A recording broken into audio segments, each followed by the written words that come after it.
Could you please explain in more detail what a short squeeze is in relation to shorting stocks? Yeah, that's a great question. So what happens is this: if a lot of people are short a stock, meaning they're betting against it, meaning they want it to go down so they can make money, what happens is sometimes if it's a crowded short, if too many people are short it, and if positive news comes out, people freak out that are short it, and they try to close out that short position, which makes the stock go up a lot, and everyone freaks out, and panic begets more panic, and it becomes self-fulfilling.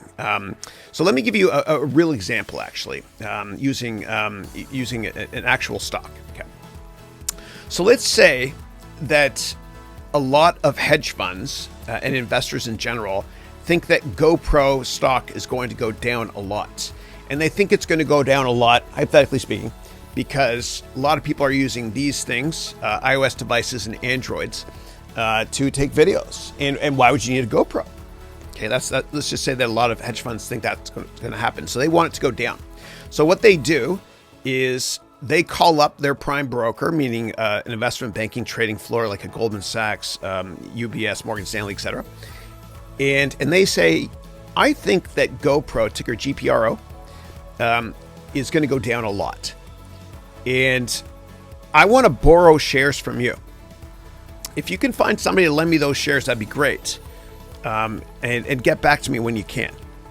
And so the trader will look into it and will call back. I'm the hedge fund, hypothetically speaking. The trader says, hi, Chris.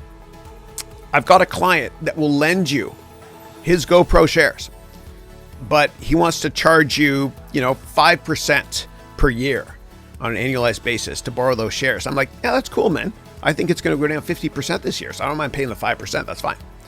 And so he lends me the shares. Okay. And of course, he takes a commission fee.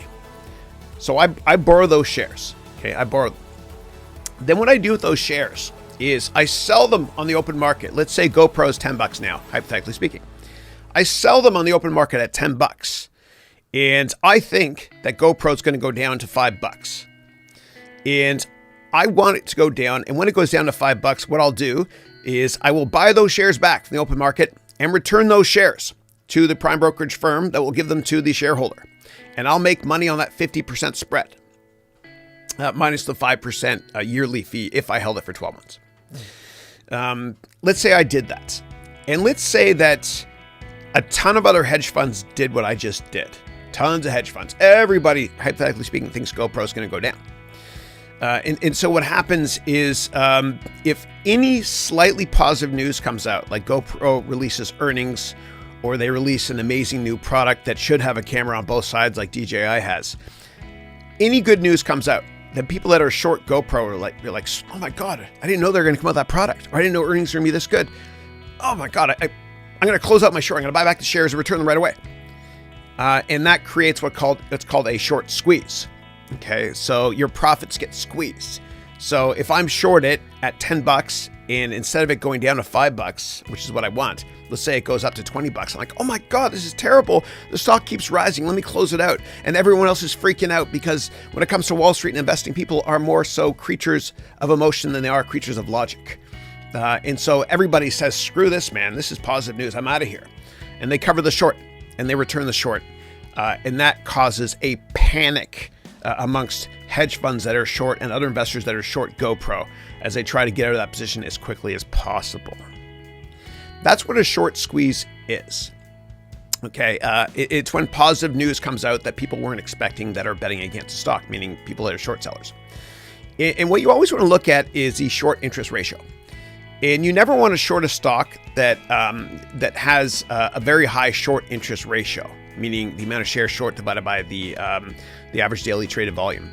Otherwise, if any slightly positive news comes out, then a lot of people are going to panic. And also, some people have stop loss levels where they draw a line in the sand. They're like, I'm getting out no matter what. So if you shorted GoPro, for example, at $10, and you told your boss at a hedge fund that you see 50% downside and maybe 20% upside, and it goes up to $12, which is 20% higher, and that's the stop loss level for that investor for whatever reason, then that triggers a stop loss. And then that analyst or portfolio manager will get out of the position. And computers work the same way as well. Computers are very unemotional when it comes to black box trading algorithms. So a great computer-based trading hedge fund, which kills it almost every year, called Renaissance Technologies, founded by a brilliant man named Jim Simmons, and his son is here in Berkeley. They have an office here as well. What Renaissance does is they have thousands, it's a hedge fund, thousands of Linux servers running in parallel, and they pick stocks based on algorithms. They'll never tell anybody in the world what the algorithm is, but they've nailed it.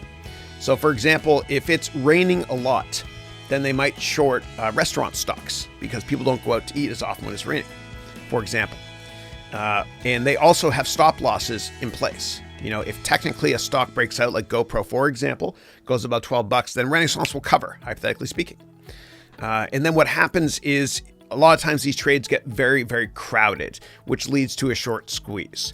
Now, when a stock goes up on bad news, that means that the stock has found a floor in most cases. Okay, so if you see a stock go up on bad news, a lot of the times it might be a crowded short or there's no more downside to be seen. Okay, that's a separate point there. But the bottom line when it comes to short squeezes, it's just a bunch of hedge funds or people that are betting against a stock panicking because the stock is going up, which triggered a stop loss for them.